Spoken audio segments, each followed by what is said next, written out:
Exodus 7. And the Lord said unto Moses, See, I have made thee a god to Pharaoh, and Aaron thy brother shall be thy prophet.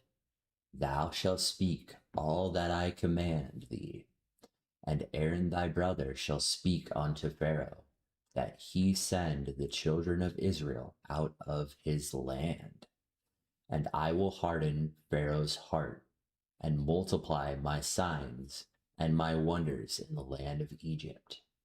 But Pharaoh shall not hearken unto you, that I may lay my hand upon Egypt, and bring forth mine armies, and my people, the children of Israel, out of the land of Egypt by great judgments. And the Egyptians shall know that I am the Lord, when I stretch forth my hand upon Egypt and bring out the children of Israel from among them. And Moses and Aaron did as the Lord commanded them. So did they. And Moses was 80 years old, and Aaron 83 years old, when they spake unto Pharaoh. And the Lord spake unto Moses and unto Aaron, saying, When Pharaoh shall speak unto you, saying, Shew a miracle for you, then thou shalt say unto Aaron, Take my rod, and cast it before Pharaoh, and it shall become a serpent.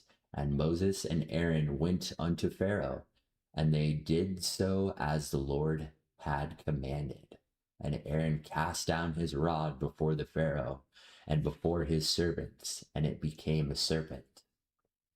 Then Pharaoh called the wise men and the sorcerers, now magicians of Egypt. They also did in like manner with their enchantments, for they cast down every man his rod, and they became serpents.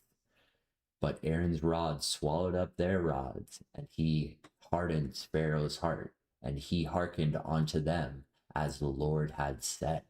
And the Lord said unto Moses, Pharaoh's heart is hardened.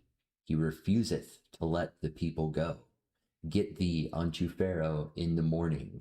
Lo, he goeth unto the water, and thou shalt stand by the river's brink against he come. And the rod which was turned to a serpent shalt thou take in thy hand.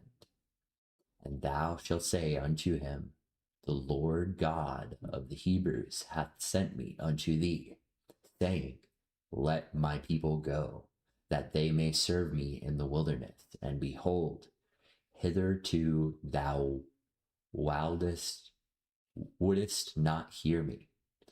Thou saith the Lord, In this thou shalt know that I am the Lord. Behold, I will smite with the rod that is mine hand upon the waters which are in the river, and they shall be turned to blood. And the fish that is in the river shall die, and the river shall shrink, and the Egyptians shall loathe to drink the water of the river. And the Lord spake unto Moses, Say unto Aaron, Take thy rod, and stretch out thine hand upon the waters of Egypt, upon their streams, upon their rivers, and upon their ponds, and upon their pools of water, that they may become blood, and that there may be blood through all the land of Egypt, both in vessels of wood and vessels of stone. And Moses and Aaron did so, as the Lord commanded, and he lifted up the rod and smote the waters that were in the river, and in the sight of Pharaoh, and in the sight of his servants. And all the waters that were in the river turned to blood, and the fish that were in the river died, and the river stank.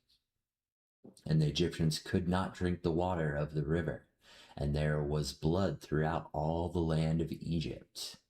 And the magicians of Egypt did so with their enchantments, and Pharaoh's heart was hardened.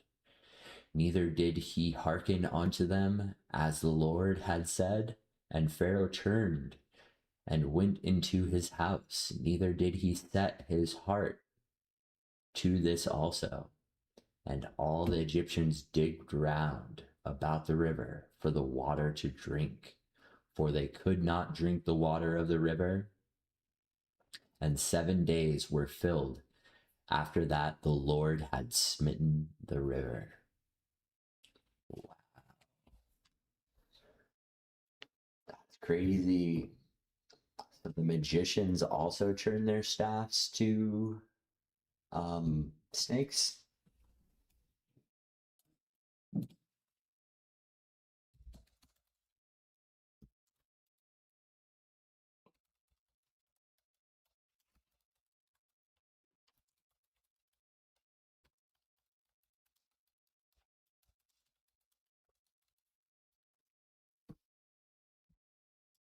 Yes. According to Exodus 7:11 through 12, the Egyptian magicians were also able to turn their staffs to serpents using their secret arts and enchantments. That's crazy. Exodus 7 marks the official declaration of supernatural war against the empire of Egypt. The seasons of talking, stalling, and stuttering excuses are over. In this chapter, God resets Moses' psychological posture, promoting him to a position of staggering cosmic authority over the king. Then Moses and Aaron march back into the palace to execute a spectacular prelude of signs before unleashing a devastating first plague that strikes the very lifeblood of the Egyptian civilization. God opens the chapter by completely transforming Moses' perspective on his own identity. Moses had been complaining about his uncircumcised lips and his clumsy speech. God completely blows past that insecurity with radical administrative decree in verse 1. See, I have made thee a god to Pharaoh, and Aaron thy brother shall be thy prophet. In the ancient world, Pharaoh was viewed as a literal god on earth, the divine incarnation of Horus. God tells Moses, I am elevating you above his entire theological system. You will speak with the absolute power of the Creator, and Aaron will serve as your personal spokesperson. God reconfirms the strategic battle plan. He will consciously harden Pharaoh's heart so that he can multiply his signs and wonders across the land. The ultimate goal of this campaign is not just the rescue of slaves, but the total theological re-education of the superpower world. The Egyptians shall know that I am the Lord when I stretch forth my hand upon Egypt. The text notes that Moses is 80 years old and Aaron is 83 years old when they step onto the battlefield. Moses and Aaron march through the gold-plated doors of the palace. Pharaoh demands a credential check. Shew a miracle for you. Aaron steps forward and raises his heavy wooden shepherd's staff and hurls it straight onto the stone floor before the throne. The staff instantly erupts into a massive slithering serpent or crocodile. Pharaoh is completely unmoved. He snaps his finger and summons the Hartumen, his elite guild of wise men, sorcerers, and secret art magicians. They step up and execute their occult incarnations, hurl their own staffs onto the floor, and they transform into serpents. For a brief moment, it looks like a theological tie, but before Pharaoh can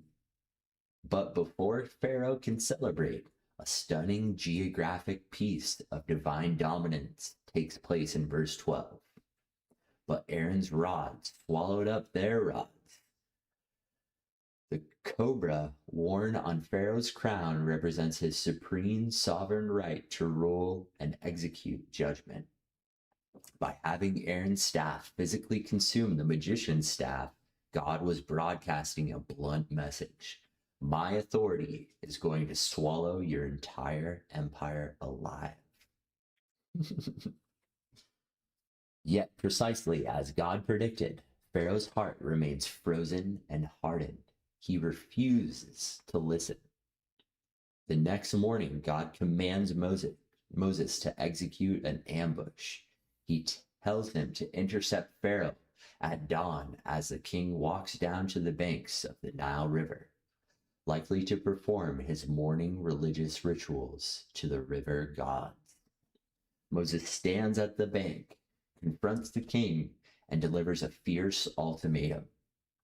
Because you refuse to let the people go to serve the Lord in the wilderness, you are about to discover exactly who Yahweh is. Aaron steps forward, raises the staff of God, and violently smashes it into the surface of the water in the sight of Pharaoh, his entire royal cabinet. Every single drop of water in the Nile River instantly turns into a raw, thick, suffocating human blood. The crisis bleeds outward. All the water stored in domestic wooden buckets, stone reservoirs, local ponds, and neighborhood streams turns to blood.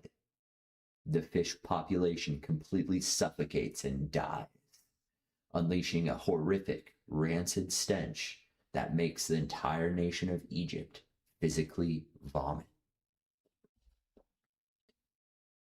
This was not a random eco-disaster. It was a calculated lethal strike against the core foundational deities of the Egyptian pantheon.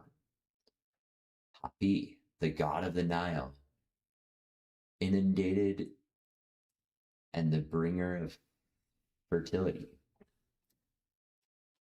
The god of Nile, inundation and the bringer of fertility.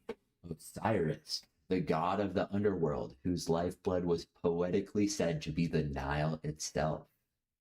And Khnum, the guardian god who protected the source of the river. By turning the river into a stinking dead canal of blood, God proved the symbols of Egypt's life and prosperity were entirely under his thumb. Pharaoh's magicians step up to the plate, digging holes near the river banks to find filtered groundwater. They use their secret occult arts to mimic the miracle, turning a small pocket of clean water into blood. Instead of being terrified that the crisis is deepening, Pharaoh uses their performance as a psychological excuse to check out.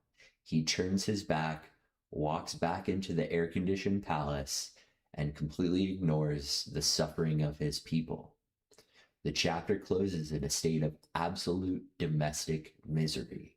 For 7 straight days, the entire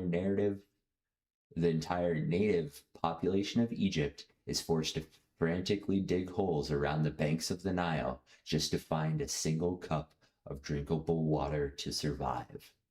The superpower is bleeding, setting the stage perfectly for chapter 8, where God will cause the ruined bloody river to erupt with millions of swarming frogs that would invade the bedrooms of the elite.